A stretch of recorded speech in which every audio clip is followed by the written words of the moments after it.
out a dirty old window. Down below the cars in the city go rushing by. I sit here alone and I wonder why. Friday night and everyone's moving. I can feel the heat, but it's soothing. Welcome to Growing Up in America here on KPFT Pacifica Radio. It's Dr. Bob and Bri. How you doing, Bri? I'm good. So much coffee, Dr. Bob. How about you? You had a lot of coffee. That's good for you, right? You'll be all peppy here. You know, in this day and age, obviously, we need to be peppy. So much going on, and we need to...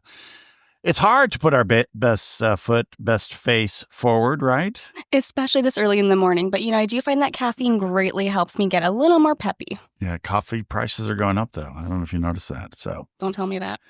So today on the program, as always, we'll fill the next 60 minutes with great information around children, families, and how we're doing in our community when it comes to children. I think that we have a great slate, though, Bri, of people on the program. Zoabe Hafeez, Dr. Zoabe Hafeez, he's a professor over of pediatrics at the McGovern Medical School, UT Health Houston, and also with the Baker Institute. We're going to talk a little bit about the built environment and children and families. Zoabe and I are actually, we're speaking out in San Antonio later this week together, so I'm looking forward. We'll talk a little bit about that. Craig Gundersen is going to be with us. Professor Gundersen is with Baylor University. We're going to be talking with him a little bit about food insecurity and SNAP. Becky Quintanilla will be with us to talk about the status of children and families in Lima, Peru. She and I just got back from a trip to Lima, so we're looking forward to that. And Castillo, who's a licensed clinical social worker, will be here to talk about mental health and self-care. A couple of other things, don't we have, Bri, a couple of good things? Oh, we have some great things. We have our regular segments, of course. We have Hip Speak with our fabulous Rebecca George. Yeah. And we're also doing a data of the day, Dr. Bob. And what's the number today? 3.4%. What's your guess? 3.4%. Wow. I don't... Do you have a guess? I stumped you, didn't I? Yeah. I love doing that. I have no idea. I think 3.4% is the number of kids in the U.S. that have asthma. Oh, wow. It could be something around measles, too. I feel like that's such a big deal. We probably should be doing a story on that maybe next week. Oh, something around absolutely. measles. I think we may be doing a press conference in the near future. We could also talk to Zoabe a little bit about that, Dr. Hafeez. So thanks for being with us, and we'll do our darndest to do well today. And as always, it's every so often here at KPFT, it's Pledge Drive month, weeks. And so if you want to be part of supporting Growing Up in America, supporting our community radio station, feel free to give us a call, 713-526-5738, 713-526-5738, and then just hit the number 1 and you could donate. And we're happy to have you a part of the family here and giving. And as always, this is a very unique show, Bri. And so we've been around for a long time and a lot of great support from the community. And we hope that you'll join us and do that. 713-526-5738. After the musical break, we're going to go out to Zoabe Hafeez and talk a little bit about the built environment. We'll be right back here on Growing Up in America.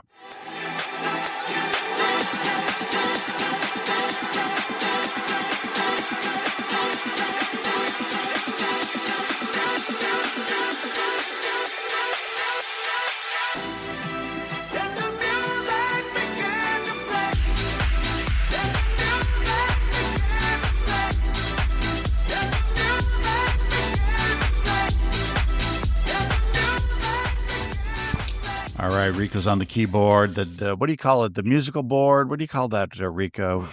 The what? Just the board. Okay, he's just on the board. Nice and simple. And giving us some good music. So on the line with us is Dr. Zoabe Hafeez. He's the professor of pediatrics. He's a pediatrician himself over at McGovern Medical School, UT Health Houston. Zoabe, how you doing, man? Hey, Dr. Bob. Good to talk to y'all. Yeah. And you're going to be in San Antonio with me this week, right? I mean, we're doing that Future San Antonio's Children. Yeah, I'm really excited about it. I haven't never been to the Texas A&M San Antonio campus, so that in and of itself is a treat, and just getting to hang out with y'all is always fun. Yeah. Hey, when you think about the built environment, which is your specialty, Dr. Hafeez. I wonder if you might give us an idea of what are we doing right and what are we doing wrong in our major metropolitan areas in Texas around the built environment and children and families? That is a good question. Yeah. I think one of the things that we're doing right is there has been a movement. I think it's just in its beginning stages, but there's beginning to be a movement of saying, hey, it's good to get kids out and about. I think even changing that mentality has been something that maybe hasn't been there for some places. Yeah. But now there's sort of a population of parents are saying, no, I want my child out and about in my neighborhood. I want them walking and biking to school, maybe even without a parent, just opening the door and say, I'll see you when the lights come on, in the afternoons. And I think that mentality has been a big positive, specific to the Houston region, and I would guess all of the other Texas metros as well. Yeah. The thing that we could work on is there's been a backlog of lots of infrastructure, specifically the infrastructure that was built after World War II up until just a decade or so ago. That really was where motor vehicles dominated and our cities were built for speed. That's been problematic when it comes to making sure kids are safe out there, and just as importantly, making sure kids, moms and dads, feel comfortable letting their kids walk and bike in their neighborhood. Yeah. So on that note, it's wild to me to think that just after World War II, you said, like, all this stuff kind of just changed and kind of stalled out a little bit too for kids. So what do we need today, right now, to make kids safer, to be outside and to really just enjoy their time in the outdoors? Oh, good. You guys are asking good ones this morning. So I would say the number one thing to do is look at your elementary and middle schools specifically in your neighborhood and ask yourself, maybe when you drive past it, maybe you're driving 40, 45 miles. And this is true of my neighborhood. You're driving 40 miles an hour and you don't even realize it. I don't do that during the school zones, the school times, but maybe on a Saturday afternoon, you're like, holy moly, I can drive fast really comfortably, and that means that there's something about that road that's built for speed and not built for kids. And I think just starting there mentally and asking yourself, okay, is this an issue? Would I let my children walk to this school if I had the choice? And the answer is no. I personally think your first call goes to your city council member or if you live in a smaller town, your mayor or your local representative, and just start asking the question of, hey, this is a priority. How can we do something about it? And I think also taking it to your PTA and seeing if there are other stakeholders involved, sometimes that can lead to change, like we see in Montrose. Zoe, when we look at new schools that are being built, and so, I read a story, there's a number of districts where we see a decrease, Aldine and HISD, but then there's some other fast growing ones, Katy ISD, Cy-Fair, they're growing very quickly. When schools are being built in Texas in these fast growing districts, are people paying attention to how kids are going to get there in a safe way that they could bike to school and walk to school? Or because I see so many of the older schools, certainly in HISD, that are built near freeways, it's hard to walk there. Mm-hmm. But as we build new schools, are we paying attention to that, or does it really depend on the district? I think it depends on the district and the community. I would say, and call me slightly biased because I want kids. I'll reveal my bias. I want kids walking and biking. I want people of all ages walking and biking. I want people out there getting sweaty. To me, that's good. Getting the heart rate up. That's what it's all about. And so I would say we could be doing a lot more. I think one of the major things, and I was born in Houston, but I grew up in Lake Jackson, Texas. Oh yeah, and great town. If anyone's from there, this way, that way, represent. But I would say that one of the things that I saw when I went back is I went to Best Brandon Elementary School. Best Brandon, I would walk to that school, walk back, no parent, no nothing. That was very common back then. And this was the early 90s. But the school was built for that. The school was built right up against the street. You could walk from the sidewalk into the school without even thinking, maybe past like just the teacher parking, like one row of parking, you'd walk right into the school. And maybe you could stop off on the playground right before and hang out for a little bit and then walk into the school. If you look at our Best Brandon now, I just drove past it a little while ago, you can't even see the school from the street. It's so far back. Why? Because of the pickup drop-off lane. And you could tell that this is no one's fault, right? This is just something that's happened over time where sort of this vicious cycle of people not feeling safe letting the kids walk. So they drive, and more people drive, so less people feel safe walking. But that car pickup lane takes up a quarter of the real estate for the school. And then and what child would reasonably want to walk from this gigantic distance past all those motor vehicle fumes? And so you look at the architecture of the school and you're like, well, I just don't want it. I just don't want my child to walk there. And that's a perfectly rational decision. So to your point, we could be doing more. Yeah, and those car pickup lanes. I mean, even if you like the idea of getting around quickly, car pickup lanes are enough to slow you down no matter what. I mean, it's just amazing, right? And we could do a whole show on that. So, I wonder, Zoabe. I mean, when we think about our future, and we started to talk about things we're doing better and worse, and I'm wondering. It seems to me that when we're building new schools and when we're building new parks, the idea of how we get there, especially at the outset when we're doing the planning, this is an easy thing to do, right? It's not a difficult thing. We just want to make sure that this is something that's under consideration as we begin to build an infrastructure. And one of the things that we know in Texas, we're one of the fastest growing states. And when it comes to kids, we have a lot of kids. It seems like this should be a simple thing that we do in the planning process. I agree with that. I think, people would ask the question maybe, what's the perfect intervention to make it so more kids? And it's not, you nailed it on the head, because it's not about that so much as changing the way we think about when we build a park, when we rebuild or build a new road, when we build a new subdivision, thinking about these things with kids in mind and saying, okay, would we know that Texans value getting outside, getting their kids outside, moving around? I hear it everywhere, which is I used to be able to walk around. Texas once upon a time was a place where kids would walk around and parents would say, I'll see you when the lights come on for dinner time. Mm-hmm. And that's gone away, and no one's happy about that. So a lot of it is just putting it back to the forefront and saying, hey, how do we make this the metric that we value? Like, when we build a new subdivision, how do we make sure that we've done everything we can as designers to make it happen? When we rebuild that old road in Southwest Houston, because its time has come and now it's time to rebuild it, and we notice it goes right past an elementary school, how do we redesign that road with kids in mind? And so just kind of making that the mentality, not necessarily motor vehicle speed, motor vehicle capacity. Not saying those things aren't important, but just putting kids right up there with that. Dr. Zoabe Hafeez is a pediatrician out at UT Health and the McGovern Medical School. I want to ask you, because first off, as a pediatrician, I love that you're doing this sort of work, but also as a pediatrician, I wonder if you could just put on your sort of clinical hat for a second. And what are your thoughts around this big measles outbreak that we're seeing in Texas, Zoabe? I mean, everyone I talk to is alarmed. I know you're alarmed, but what are your thoughts? I'm alarmed. I agree with that, Dr. Bob. So, we're in the Houston region. I practice at Memorial Hermann and Children's Memorial Hermann Hospital Medical Center and McGovern Medical School.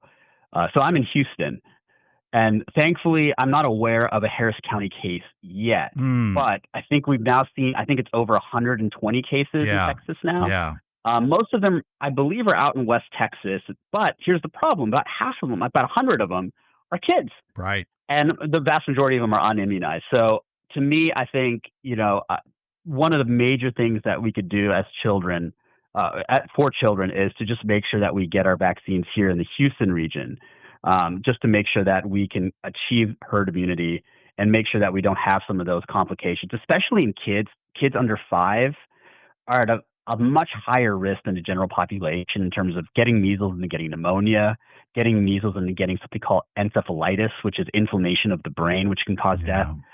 So and then protecting the immunocompromised population, just kids and adults. We have a large oncologic population, people who come here for cancer treatments, kids and adults.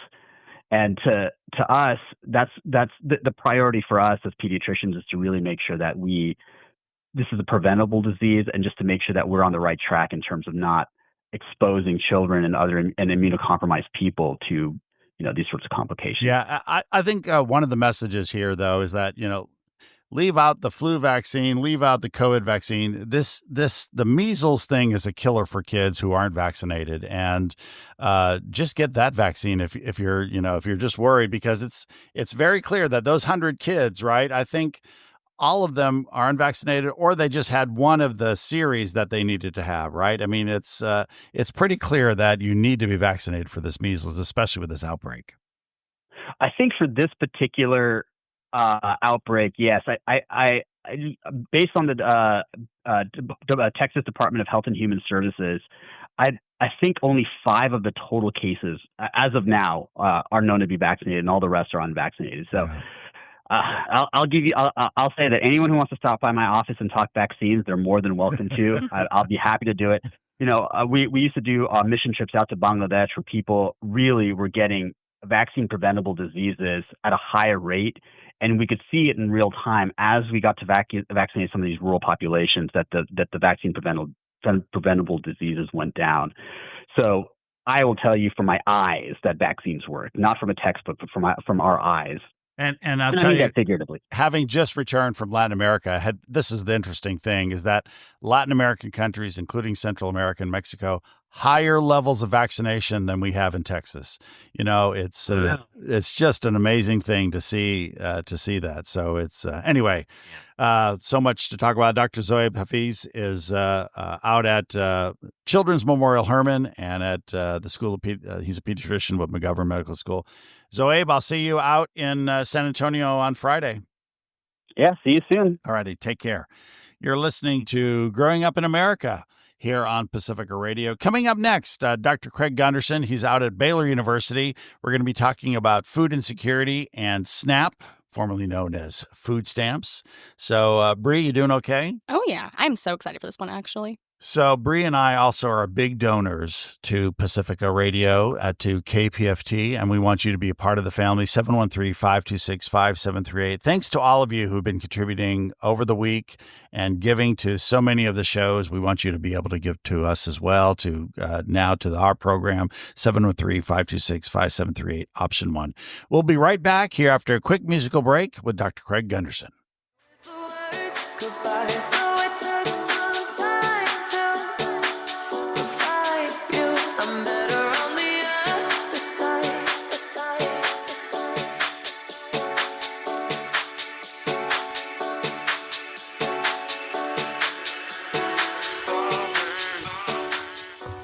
All right, we're back here on Growing Up in America, KPFT, and it's Dr. Bob and Bri. And Bri, you were just out in Las Vegas. I was. Did you do much gambling, by the way? Oh, we don't want to talk about that, Dr. Bob. Oh.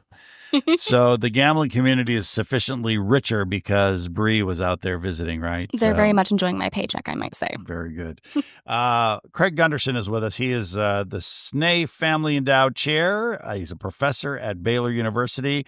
And recently, he published an article in the Journal of Applied Research on Children, How SNAP Reduces Health Disparities in the United States. Dr. Gundersen, how are you doing this morning? Good, thank you. How about you? Doing pretty well. Thank you so much. So I love JARC, the Journal of Applied Research on Children. So thank you very much for being a part of that. I wanted to ask you, in terms of food insecurity and kids, I mean, what are we seeing these days? I mean, what's the reality on the ground in terms of children nationally and in Texas around food insecurity? So there's some good news and some bad news. Yeah. Like almost with a lot of things. So Yeah. the good news is that from 2014 all the way down to 2021, food insecurity amongst children declined by about 40% in the United States. Wow. So there was that steadily down. So that was great news. Unfortunately, due to inflation in 2022 and 2023, rates rose for the full population and critically for children. So this is why I always emphasize the critical importance of low food prices. Now, the situation in Texas is relatively optimistic for two main reasons. The first reason is that we have very low food prices in Texas compared to other areas across the country. And secondly, housing is quite inexpensive in Texas compared to other parts of the country. So good news in Texas. Wow.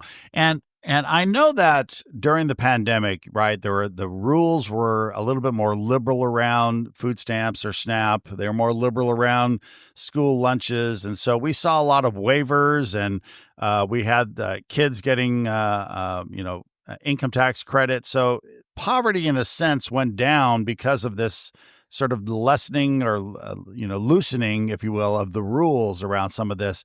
And is that sort of the premise? I mean, is that one of the things that you see, is that the more food that's available, the better off our kids will be? Right. So, I mean, I think in terms of thinking about some of these things is we have to think about things like what's the cost of food. So keeping food prices low is really, really important with respect to this, but also increased resources for people to make purchases of food, whether it be due to economic growth or whether it be to low housing prices. So therefore, people don't have to spend as much on these things. One good thing that happened during the Trump administration, the first Trump administration, and through to the Biden administration, was that, as you just mentioned, is some of the things regarding eligibility for SNAP were relaxed, and it was not so much eligibility, but the process to enter SNAP became a lot easier, which was a great thing. I think that's something, if it worked during COVID, you might as well always make it easier for people to enroll in SNAP. Apparently people didn't learn that lesson, though, is what I'm understanding. Yeah. So I love that you brought up COVID, because I remember I was a young volunteer at that time making below minimum wage, just like volunteering my time with a nonprofit. And I was rejected for food stamps. And I was so mad about it. But then the pandemic hit and I was approved. And I remember it was the hardest thing I've had to do, like jumping through all these hoops, navigating the system that I was so unfamiliar with. So what can we do to make it easier for families to access this, even if we're back to the pre-pandemic standards and it's a little bit like the level's a little bit higher regardless? Right. I mean, I think just whenever I talk about this, is the two main things that I emphasize is first is to just make the application process easier, make it a lot more streamlined, make it a lot easier for people to enter the program. And there's a lot of activities across Texas to make this possible. For example, food banks across Texas are doing a lot of work to help enroll people into SNAP, whether it be the Houston Food Bank or the North Texas Food Bank and other places, other food banks across the state. That's the first thing. Make it easier for people to get on the program. Second thing that is not talked about nearly enough is to make sure that people who are still eligible stay on the program. Is recertification. Oftentimes we lose a lot of people whereby people aren't able to recertify in a timely manner, and then they're off the program for a month and they have to re-enter the program. So I think that we also have to be thinking about that, not only make it easier for people to get on the SNAP, but also to make it easier for people to stay on SNAP. And that's another point I always try to raise. Professor Gundersen, I wonder if you might, what is going to be the impact, right? If a lot of the cuts that are being talked about at the federal level would be around SNAP, and right, you hear from working people, well, people need to work, they shouldn't be getting SNAP. When I talk to the directors of the food banks around the state, one of the things that they'll say is that there's no way we can replace SNAP or even part of SNAP, right? The money that's spent from the U.S. Department of Agriculture on SNAP and related programs is far more than the combined budget of all the food banks in Texas, right? I mean, it's significantly higher. And I wonder what's going to happen to our families when if SNAP is cut, if this idea that you're still working. It's not like this is a working state. So most SNAP beneficiaries are those that are already working. They're just not making enough money. What's going to happen for families when they don't have access to as much SNAP as they might have had before? I guess so just two things I would respond to that. First is that one of the nice things about SNAP is that it doesn't discourage work. Unfortunately, a lot of our assistance programs in the United States do discourage work. If you make one more dollar than the threshold, you lose all your benefits. That's a poorly designed system, and we really need to overhaul our assistance programs to prevent that, because we don't want to have programs that discourage work. One thing I love about SNAP is that it doesn't discourage work. Insofar as for each additional dollar I make, I lose roughly 23 cents in benefits. So therefore, there's like a tax on my SNAP benefits, but as I approach the eligibility threshold, my benefit levels go down. So therefore, there's really not a penalty for working, especially at that cliff that you see in other programs. So I always push back when people say SNAP discourages work. Right. Yes, some other assistance programs do discourage work, but not SNAP. That's the first thing I would say about it. Second thing is I don't foresee, I mean, I know there's always been a lot of talk, but there's a lot of misinformation about this. I mean, during neither the Harris nor the Trump campaigns talked about any kind of SNAP benefits. And therefore I don't foresee cuts in SNAP of any major size. I mean, there may be a little bit tinkering around the edges, but I don't see major declines in SNAP benefits occurring. I mean, things, of course, are always fluid with respect to this, but I don't see that changing. From your lips to God's ears, right? I really hope so. Yeah, I mean, it's one of the interesting things, right? We hear from the U.S. Department of Agriculture; they're very worried about a lot of this stuff. So I think it's a tough one. But let's say, I mean, and this will be my final question: if SNAP were cut, or if people chose not to claim those benefits, as happens a lot in Texas, right? Latino families tend not to want to claim these benefits. What is the repercussion? I mean, when kids are food insecure, obviously they're not as successful in school. Is that right, Dr. Gundersen? Right. So I always emphasize the critical importance of SNAP, both in terms of addressing food insecurity, but also in improving health. Is that, for example, food insecurity leads to a whole bunch of negative health outcomes, and also food insecurity also is associated with, as you might expect, higher healthcare costs. Yeah. So for each person that's removed from food insecurity to food security, that reduces healthcare costs by about $1,500 per person. So whenever we think about SNAP, which does an amazing job at helping to make sure people can escape food insecurity. Of course, a lot of people on SNAP are still food insecure, but still, the program has proven again and again, study after study, that it alleviates food insecurity. So the point I would make about this is, in thinking about SNAP, is yes, if anything is changes made to SNAP, we could talk about some other more serious changes that have been proposed by the public health community, which would do grave damage to SNAP. We could talk about those if we wish, but anything that would change the structure of SNAP is that would lead to increases in food insecurity, increases in healthcare costs, and more negative health outcomes. Dr. Craig Gundersen is out at Baylor University. He's a professor out there. Most recent article in the Journal of Applied Research on Children, How SNAP Reduces Health Disparities in the United States. Dr. Gundersen, thank you so much for being on Growing Up in America. Okay, great. Thank you so much as well. All right, take care. You're listening to Growing Up in America here on KPFT. We'll be right back with our Dr. Data. See you in a second. Science!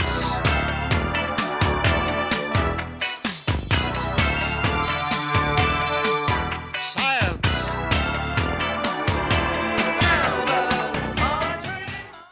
Oh, I love the new song. Oh, I have so much fun with this every week. Yeah. Have I missed a couple of weeks of this? A little bit, yeah. Wow. How many weeks have I been gone, Bri?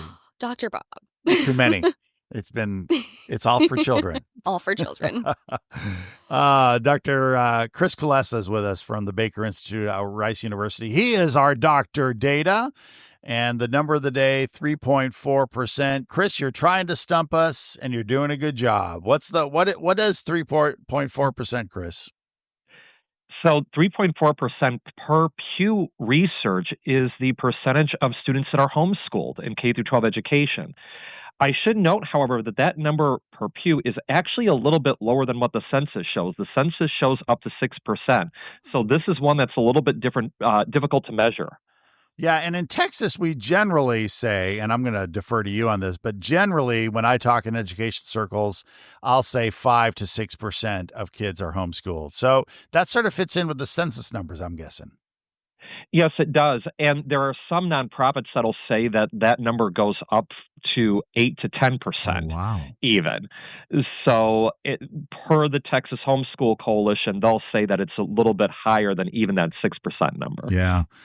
And a lot of myths around homeschool. And one of the things that I always love to tell people is that having worked in universities, whenever we would have homeschooled kids, we loved admitting homeschool kids, right? Because a well-schooled homeschool kid usually has this level of intellectual curiosity that's sort of good. But there are a lot of myths around this, though, Chris.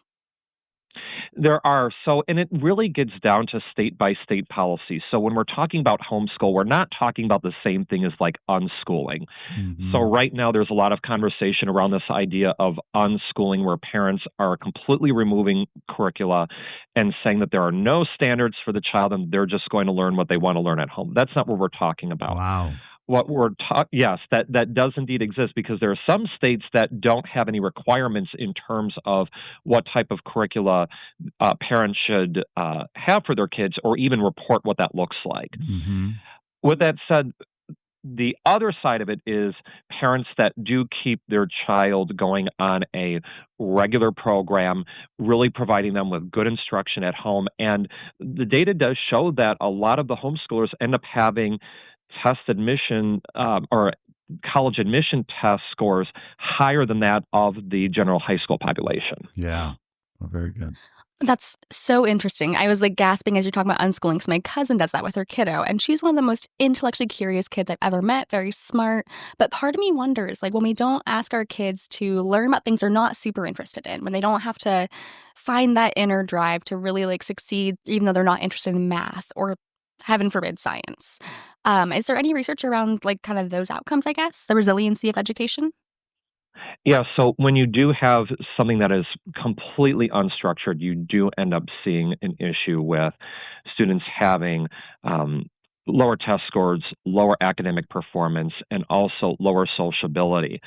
And with that said, it is really important for parents that have the ability to do it, if they're going to be doing homeschooling, to be able to have a regular curricula. And with that said, too, it's really important to note the motivations for why parents are homeschooling, right?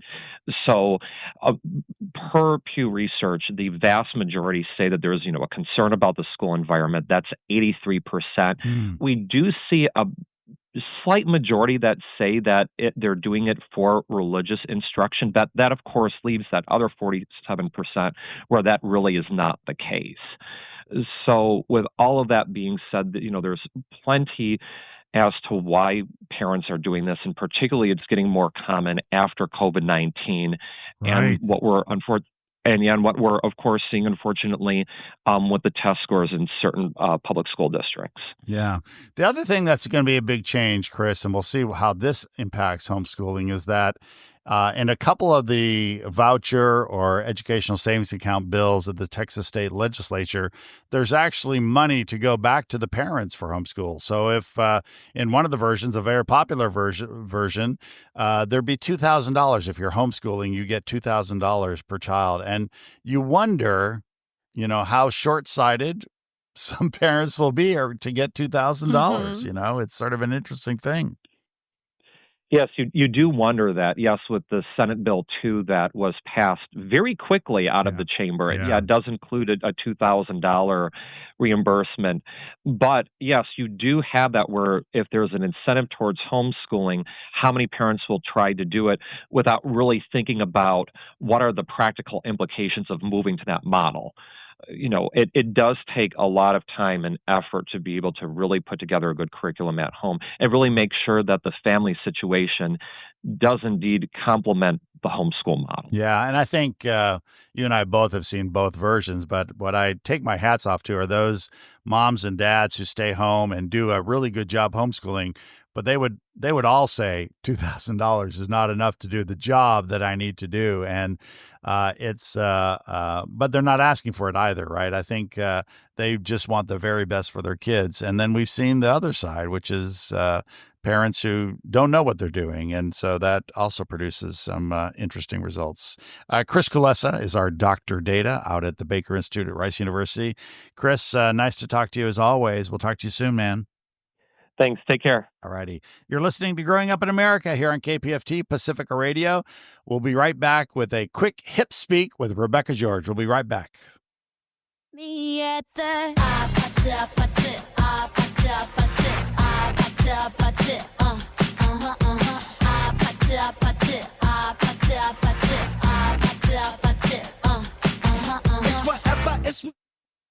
Bruno Mars and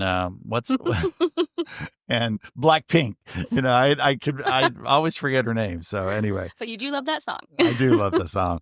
Rebecca George is on the line with us. Rebecca, how you doing today? I'm doing pretty good. How are you? Very good. So you're ready for some hip speak, Rebecca? I am so ready. So the phrase I have for you today Yes. is the phrase, I'm just a girl. I'm just a girl. Sorry, I had to laugh at that one. Do you love this one, Bree? Do you know it? I mean, I'm just a girl, Dr. Bob. Oh, wow. So, I'm thinking it's like a little bit ironic, right? It's like you're really smarter and you're saying I'm just a girl, but it really means like I'm sort of smarter than you. Is that do I have it? Am I close, Rebecca? You are somewhat close. Somewhat. I Yeah, will you're say that. being very kind to me, aren't you? So what does it really mean when all these women come up to me and say I'm just a girl?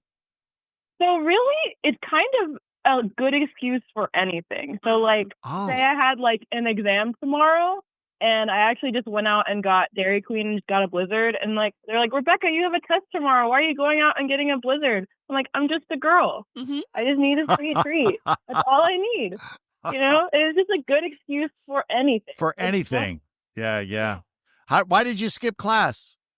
I'm just a girl. No, I didn't skip class. That was just a good example. I swear. I am a good student. That was a good one. Well, that is good. And is there an equivalent for young men or not really? I mean, it's... I don't know. Yeah. I mean, you could also do the same. I'm just like, a boy. No oppositions here. I'm just a boy.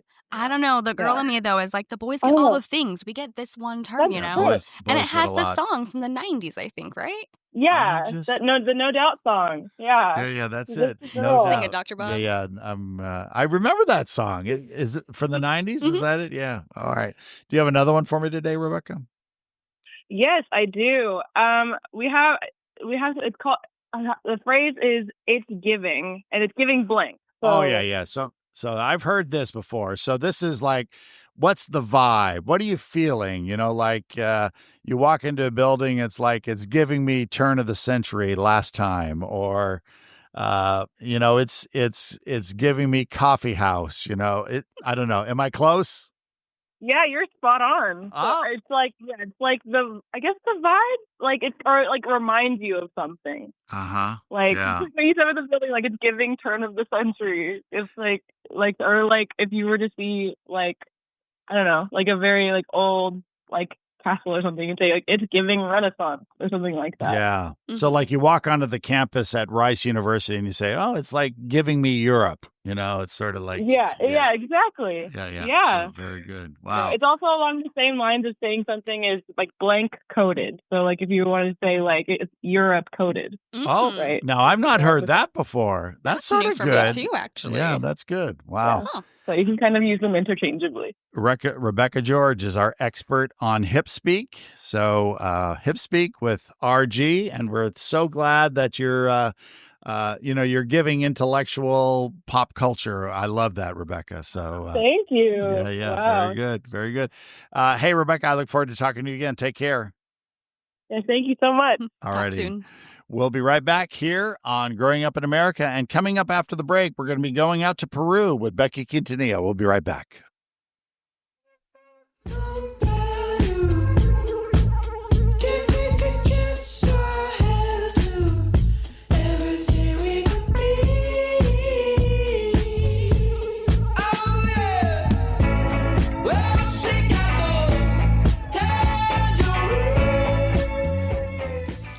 Becky Quintanilla is with us on the air. Becky is out at Children at Risk, but she just came back. She happened to be with me from Lima, Peru.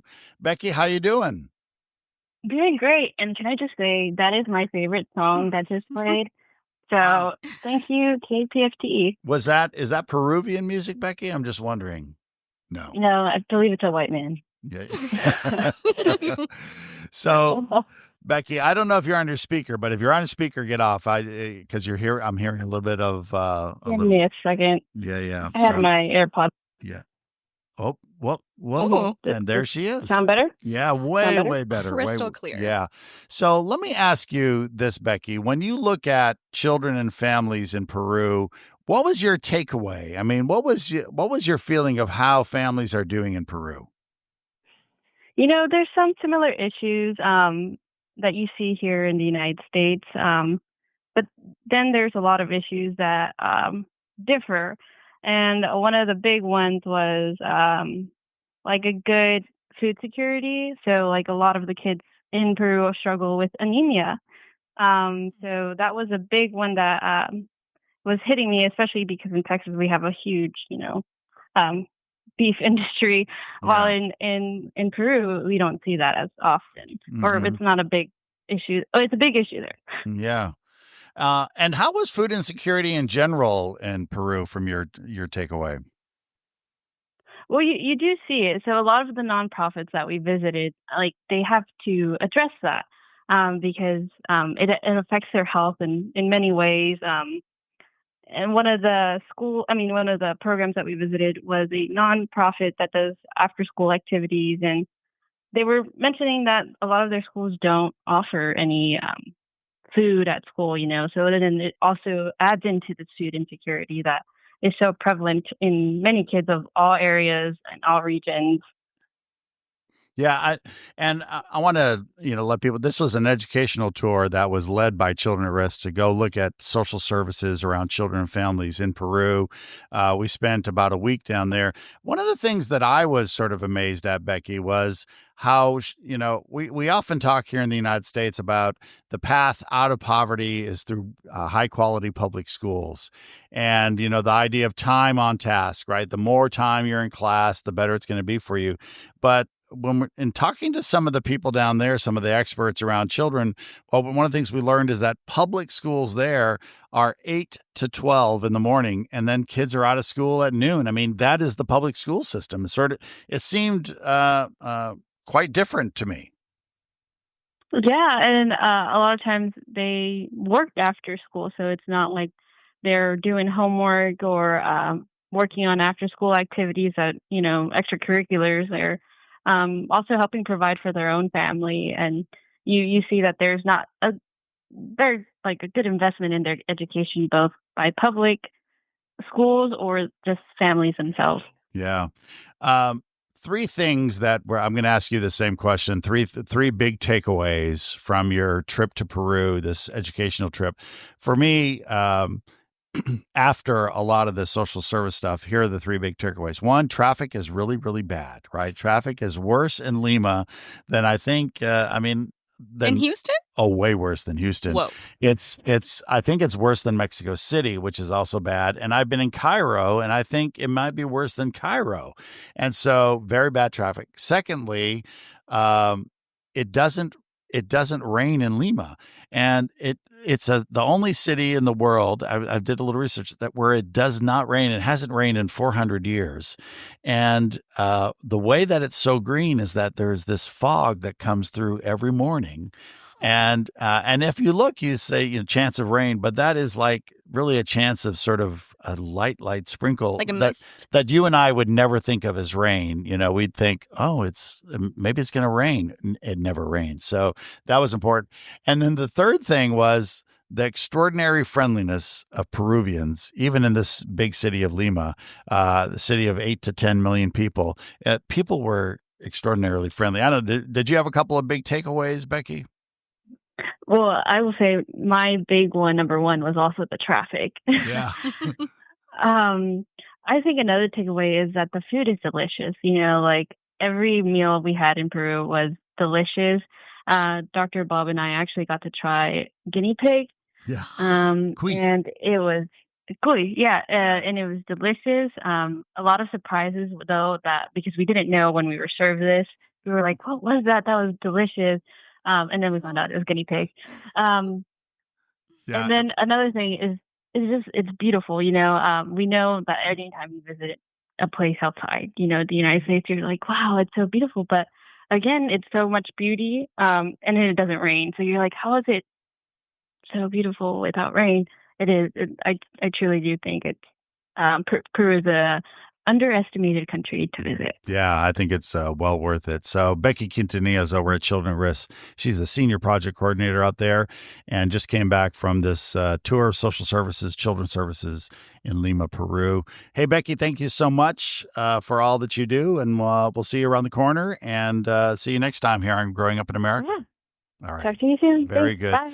You're listening to Growing Up in America. Coming up next, Deanna Castillo is the licensed clinical social worker with Self-Love Clinic. She's out in El Paso here on KPFT. And this is Pledge Week, by the way. We want you guys to be calling us, 713-526-5738, 713-526-5738. We want to thank all those that have called over the last couple days. And always hit that option 1 to donate to Growing Up in America.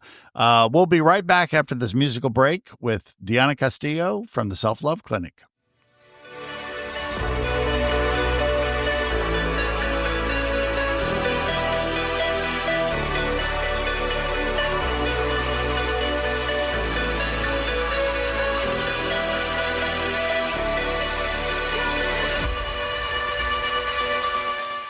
You're listening to Growing Up in America here on KPFT Pacifica Radio. It's Dr. Bob and Bri. And next up, Deanna Castillo is with us. She is a licensed clinical social worker out in El Paso, Texas at the Self-Love Clinic, talking about how do you take care of yourself. Diana, how you doing today? Hi, good morning. I'm doing good. Thank you for having me today. Absolutely. How are you guys doing? We're doing great. Thank you so much. So talk to us about self-care, especially when it comes to families and children. How are people doing in El Paso, in Texas, around this, and how can we be better around it, Deanna? Okay. Self-care is something so important that a lot of the times we see us, maybe we don't have time to do that. It's all about staying busy, taking care of paying the bills, taking care of the kids, being with the families, but we don't really stop to look at ourselves and give us that chance to really embrace what self-care and self-love is. And when we do this, we are at a better place to take care of other people. I always tell my clients to remember what the flight attendants say when you are about to fly. Oh, yeah. You need to put on your oxygen mask first before being able to help others. And that's a reality. That's what we have to do in life. Wow. Something I like to say a lot is you can't pour from an empty cup. You have to fill your cup first and let the overflow go to everybody else that you care about. Wow. Do you follow that advice, your own advice, Bri? I like to brag about it, but I definitely do not follow it. It's hard when we come to following our own advice, right? But sometimes we think self-care or self-love is going to be like going to a spa and spending a lot of money, but it's not really that. It can be taking a 5-minute walk, taking a long hot shower, calling an old friend. It can be a lot of different things that really don't require a lot of time and a lot of money to do.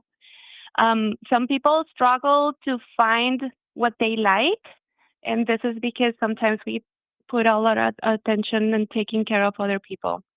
But one thing that you can do is try to think back to your childhood and what things you enjoy doing. Like I've seen clients that really enjoy drawing, coloring, contact with nature, and then as adults, they don't do any of those things. But when you really start connecting back to those things that you enjoyed before, it really makes a big difference. I love that you just detailed those examples because something I really think about often is that as adults, we forget how to play, and play is so important. And so I wanted... go ahead, sorry. Play and using your imagination as well, because that's another beautiful relaxation technique that you can use. As kids, we use imagination for everything, but as adults, we're very what we have, facts, and we can also use your imagination to visit a happy place, things like that, and that helps us deal and cope with anxieties and worries, things like that. Absolutely. And so as we're talking about how to cope and all these different things, how does culture and language play into all of this?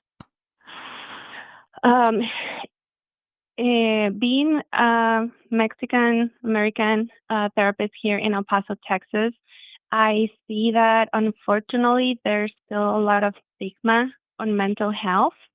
And sometimes talking about feelings is something that is not allowed.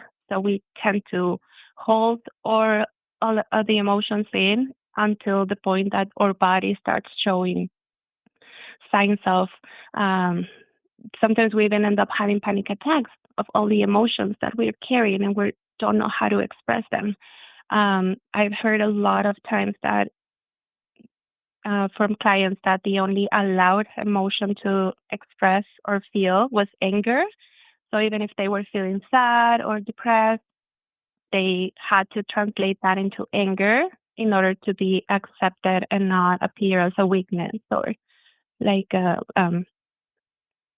vulnerability, I guess. Mm-hmm. Deanna, it's part of the Latino culture, but it's also in some ways, maybe a little differently, it's part of the Texas culture, right? This whole idea of we're going to take care of ourselves. We're not going to talk about our feelings. We're going to be just fine. And it's part of a masculine culture in many ways. When you think about the difference for children when you get to practice sound mental health and those that don't, those that are repressing or those that are being told to hold back their feelings, what's the difference in those kids? I mean, what should parents be aware of? Mm-hmm. I always tell them that instead of showing emotions, instead of seeing that as a sign of weakness, is the complete opposite. Because by showing the emotion and learning how to process your emotions, you gain a lot of power and control on knowing how to handle that instead of just reacting out of the emotion.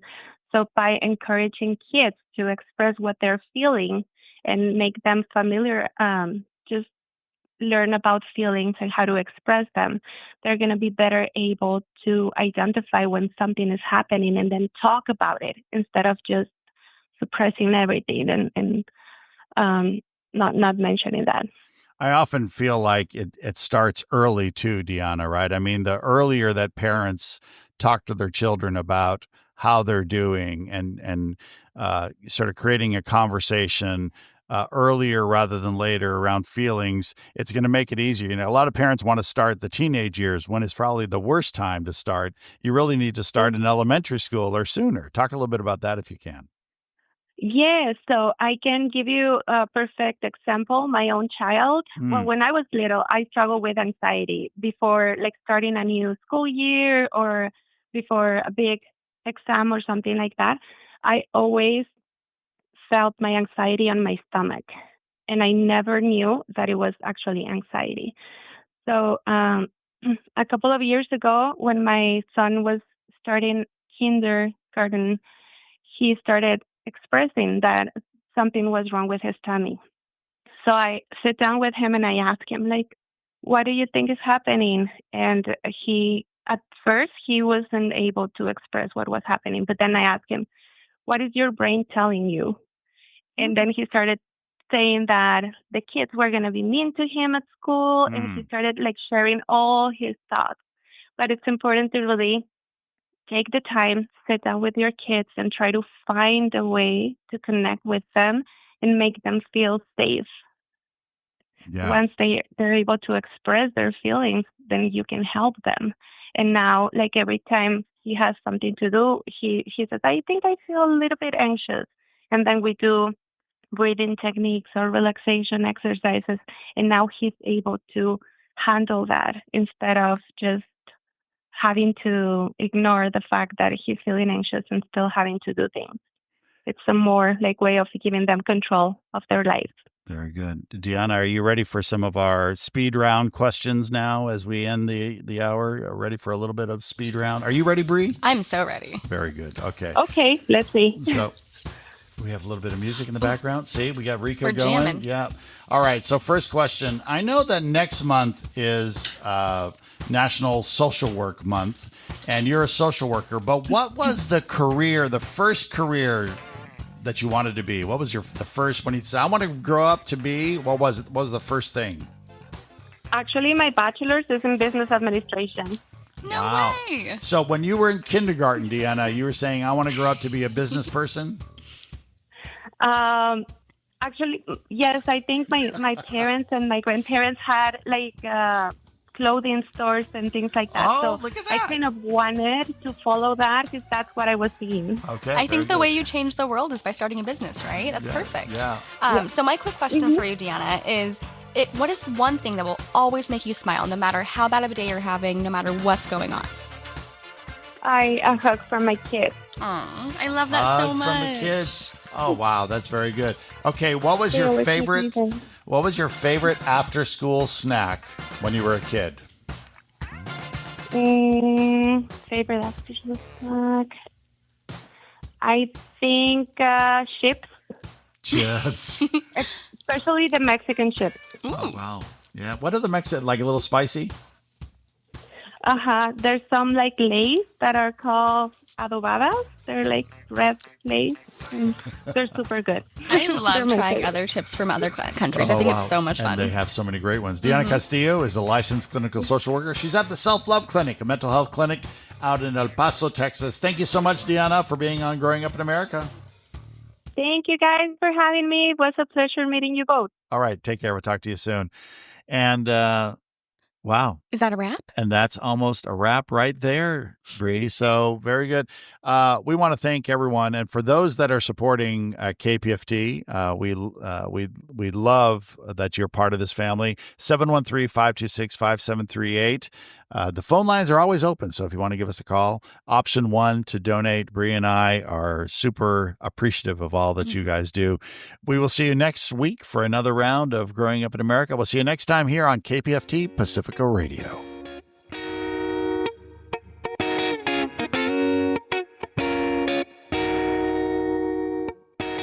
I hopped up the plane at LAX with a dream, my cardigan. Welcome to the land of fame excess. Am I gonna fit in?